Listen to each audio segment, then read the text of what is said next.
Welcome to the Science of Fiction HFY Galaxy Tales. Don't forget to like, subscribe, and tap the notification bell so you never miss a new story from HFY Galaxy Tales, where humanity always finds a way. The girl from the kill planet, the crowd, inside the alien arena screamed for blood, their voices echoing under the steel dome like thunder. From every corner of the galaxy, rich and powerful aliens had gathered here to watch the new attraction. The announcer's voice boomed across the speakers, calling her a special gift from the most dangerous planet in the universe, Earth. The Deathworld inside a steel cage rolled into the arena. The human girl sat on her knees, calm and silent. Her clothes were torn, her hands chained in front of her. But her eyes didn't show fear. They stared straight ahead like fire waiting to burn. She looks weak, someone in the audience said. She's just a little thing, another laughed. They say her planet is full of monsters, a third voice added, but the tone was no longer playful. A loud gate opened, and the first opponent entered the arena. A massive creature with 6 legs, sharp claws, and bone armor roared into the light. The crowd cheered. It was a gladiator from the planet Kraguth, famous for tearing enemies in half. It charged at the girl. She didn't move, not until the creature was inches away. Then, in a blink, she sprang forward. Her chains flew like whips. One wrapped around the creature's neck. She pulled hard, twisted, then jumped onto its back. With one clean move, she snapped its neck. Silence hit the arena like a bomb. No one clapped, no one breathed. The girl stood, her face still calm. She stared at the next gate, waiting. The announcer choked for a second, then laughed nervously. "Let's see if she can handle more," he shouted. "Send in the next challenger." One by one, 7 more aliens entered the arena. All from deadly warrior races, all trained to kill. But none of them lasted more than a minute. One had his arm broken backwards. Another got stabbed in the throat with his own weapon. Blood covered the floor. The girl's hands were soaked red. But she never smiled. She never spoke. She just stood there, breathing softly. By the 8th kill, the mood in the arena had changed. The cheering had stopped. Some aliens in the crowd were whispering. Others were leaving. The announcer's voice had gone quiet. And backstage, something stranger was happening. Guards refused to go near her cage. One of them said she stared at him like a predator. Another said he could feel her heartbeat through the floor. One high-ranking alien tried to shout orders, but his voice broke in fear. "She's not a gladiator," one of them whispered. "She's something else. She's trained. She's human." The arena commander was furious. "She's just a girl, a slave. Get in there and lock her up," he screamed, but none of the guards moved. They stood frozen, weapons in hand, eyes wide with fear. The girl hadn't made a sound, hadn't taken a step toward them. But every single one felt like prey.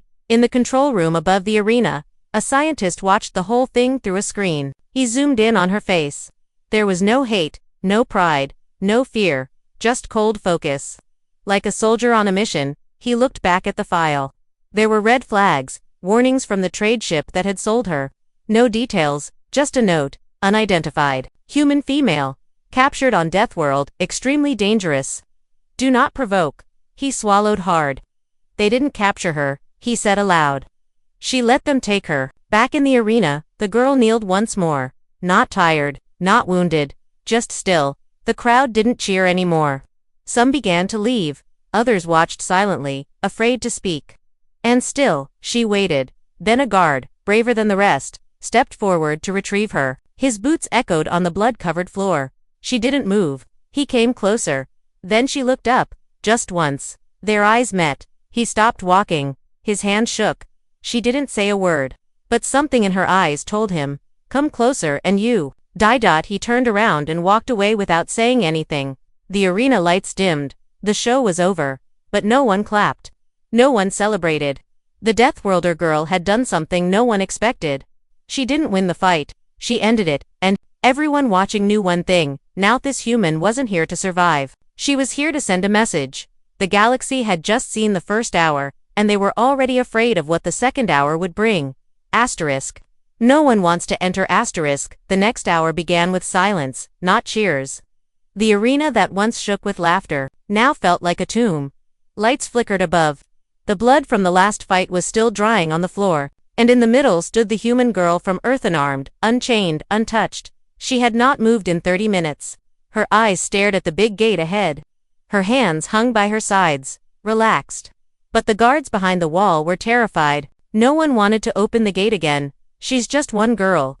The arena master shouted, slamming his fist on the control table. Send the next warrior in. But the guards looked at each other, unsure. One had seen her tear the spine from a beast twice her size. Another had watched her dodge plasma blades like wind. No one wanted to be next. No one wanted to enter. I won't go in there, one guard said. I'd rather quit. The arena master's face turned red. Then you'll be fired and banned from every arena planet, he roared. But the guard didn't care. He tossed his badge on the floor and walked away. The announcer tried to save the show. Ladies and gentlemen, we now bring you a true monster, our Triple Crown champion from the Blood Moons of Varric. A loud boom shook the gate. Something massive slammed against it. The crowd leaned forward. The gate opened, but no guard stood beside it. The creature came out alone. It was a giant 9 feet tall, muscles like steel, a face covered in scars. He held a hammer that buzzed with electricity. His name was Garen, and he had never lost. He stood in front of the human girl and grinned. So, he said, you're the Deathworlder. You don't look like much. The girl didn't answer. He circled her slowly. They say you killed 8 in 1 hour. Maybe I should be scared, he joked. The crowd laughed weakly, unsure if it was safe to do so. The girl raised her head and spoke for the first time. One warning, she said. Leave. Garen blinked. What? Leave, she repeated. The laughter stopped. Garen's smile faded. You think you can scare me? He growled, raising his hammer. The next second, everything changed. She stepped forward, faster, then a blink, grabbed his wrist, twisted it until the hammer fell. He screamed in pain. She kicked his knee, his leg snapped backward. The giant fell to one knee, eyes wide in shock. She grabbed the hammer and slammed it into his shoulder. The shock knocked him to the ground. He didn't move again. It took 20 seconds. The crowd gasped. A camera zoomed in on her face. Still calm, still focused. She dropped the hammer and walked away from the body. Above the arena, in the control tower, the scientist who had been watching her earlier, now stood with the military commander of Valgari Prime. They had both seen enough. She's not here for games, the scientist said. She's gathering fear. That's the real mission. Mission? The commander asked. The scientist nodded. You think this is some wild human? No. This is a trained weapon from Earth. They sent her here to test your reaction. The commander laughed nervously. That's crazy, is it? The scientist said, pointing at the screen. She's been sending coded blinks. Earth Command is watching this feed. She's reporting. Right now, the commander's face went pale. Back in the arena, the girl stood alone again. She looked up toward the stands. Her eyes scanned the VIP boxes. She wasn't looking for applause. She was studying them. Watching who flinched, who stayed, who left, and then, without warning, she turned her back on the crowd and walked toward the cage. The announcer's voice cracked. Well, folks, it looks like she's returning to the cage voluntarily. She stepped inside the cage and sat down. The door closed by itself. No one touched her. Guards refused to enter. Staff stayed far away. The arena commander ordered someone to wash the blood. No one moved. No one would step onto the floor with her there. In every bar across the planet, the event was replayed on screens. And in every room, aliens whispered the same thing. She warned him. She could have killed them all. She didn't even use weapons. What happens in Hour 3? But no one had the answer. And the people who once laughed at the idea of a dangerous human now sat in silence. Watching her image, the girl from the kill planet had broken 8 warriors. In 1 hour, by Hour 2, she had broken the arena itself. The humans are watching Asterisk in the dark space above Valgari Prime. A silent ship floated just outside sensor range. It had no lights, no markings. It was made from black alloy that absorbed signals and heat. No one on the planet knew it was there. Inside, a human officer stood in front of a screen, watching the arena broadcast live. He didn't blink, he didn't smile. He just stared at the girl sitting in the cage, her hands resting in her lap, eyes calm and cold. A soldier stood behind him and whispered, "She's signaling. Code is clean. 1 blink every 6 seconds. The officer nodded. Then Phase 2 begins. Back on the planet, the arena was silent. No fights, no music, no announcer. Most of the audience had left. The girl had not moved for 20 minutes. She sat inside the cage, head down, silent, but those watching her knew she wasn't resting. She was listening, waiting. Guards had stopped showing up for work.